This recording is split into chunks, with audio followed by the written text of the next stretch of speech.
Gusto mo ng tips? Ito kadalasang kamalian ko pag nag-go-gold lane ako.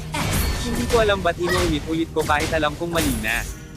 Nakalamang ako sa lane dito sa katapat ko.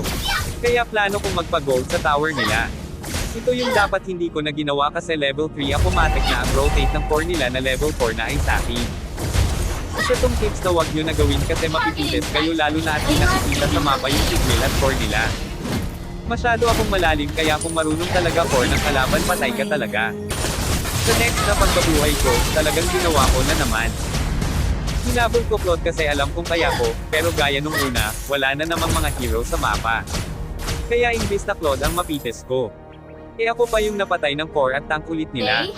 Habang naglalaro ako alam kong mali ginagawa ko pero ewan ko ba ba't ginagawa ko pa din. May sakit yata sa gigil tong mga kamay ko eh. Siguro, umiral siguro yung kadimonyo ng aking kamay, gumalaw.